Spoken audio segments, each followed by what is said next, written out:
जिस तरीके से सचिन पायलट ने तमिलनाडु और केरल में कांग्रेस पार्टी के प्रदर्शन में सबसे बड़ा योगदान दिया है, तो उन्हें उनका इनाम तो मिलना तय है। और क्या ये इनाम सीधे सीधे अगले चुनाव में राजस्थान का मुख्यमंत्री पद भी हो सकता है?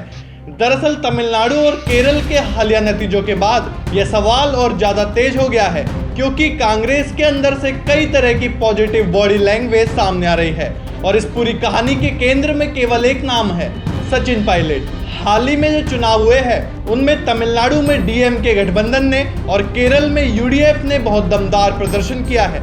इन दोनों जगह कांग्रेस ने अपने कई राष्ट्रीय नेताओं को रणनीति और संगठन मजबूत करने के लिए भेजा था। इन्हीं नेताओं में सचिन पायलट का नाम भी शामिल था। पायलट को खासतौर पर बूथ मैनेजमेंट, ग्राउंड स्ट्रेटेजी और लोकल टीमों को एक्टिव करने जैसी जिम्मेदारियां दी गई थी। और मीडिया रिपोर्ट्स, राजनीतिक विश्लेषकों और स्थानीय नेताओं की बातों को अगर एक साथ रखा जाए तो एक चीज साफ निकल कर आती है कि पायलट ने वहां अपनी भूमिका बखूबी निभाई है।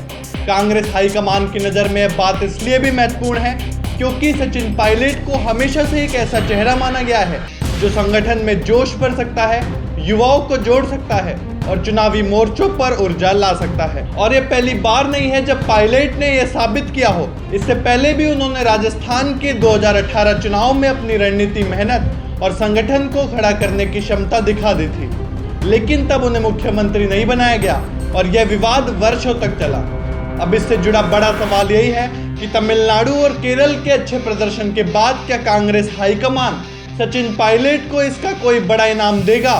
क्या उन्हें राजस्थान में अगला मुख्यमंत्री चेहरा बनाया जाएगा या फिर उन्हें राष्ट्रीय स्तर पर पार्टी के भीतर कोई और बड़ी जिम्मेदारी दी जाएगी?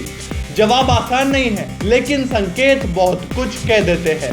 कांग्रेस नेतृत्व में खासतौर पर राहुल गांधी और प्रियंका गांधी के साथ सचिन पायलट की ट्यूनिंग हमेशा अच्छी रही है।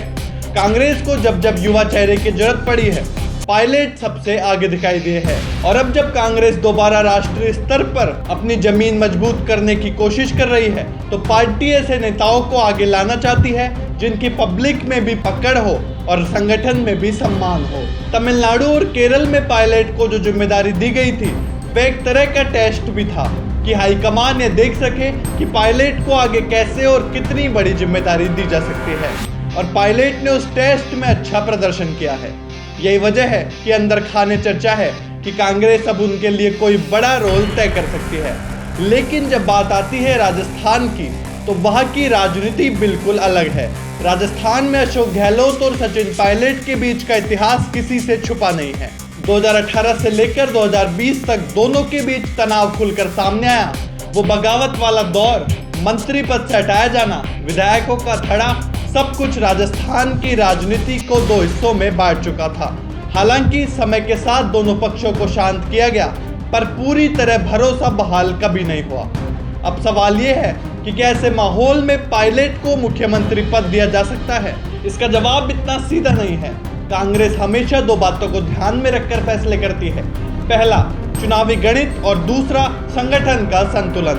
अगर चुनाव के समय हाईकमान को लगता है कि पायलट को चेहरा बनाने से पार्टी को फायदा होगा, तो यह उन्हें आगे कर सकती है। पायलट की लोकप्रियता खासकर युवाओं के बीच अभी भी बहुत ज्यादा है।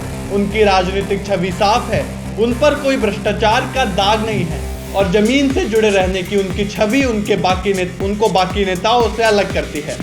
लेकिन गहलोत गुट भी कमजोर नहीं है। गहलोत की पकड़ राजस्थान में अभी भी बहुत मजबूत है।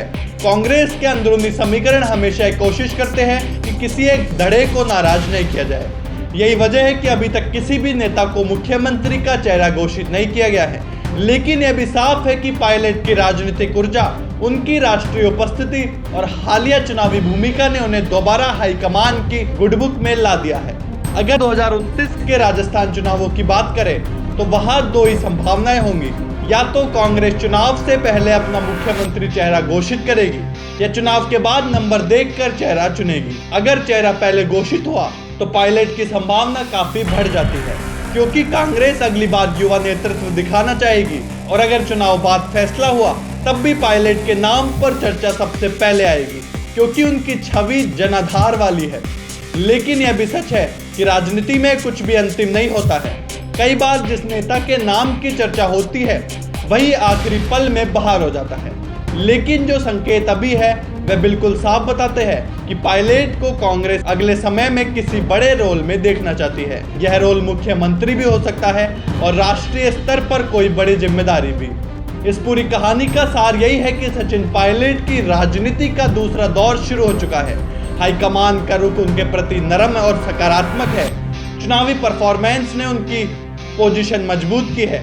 जनता में उनकी पकड़ अभी भी वैसी की वैसी है और कांग्रेस ऐसे समय में जहां पार्टी को अपने मजबूत और साफ छवि वाले चेहरों की जरूरत है, ऐसे में कहना गलत नहीं होगा कि आने वाले समय में सचिन पायलट को बड़ा इनाम मिल सकता है और राजस्थान की राजनीति में उनका रोल निश्चित रूप से बढ़ने वाला है।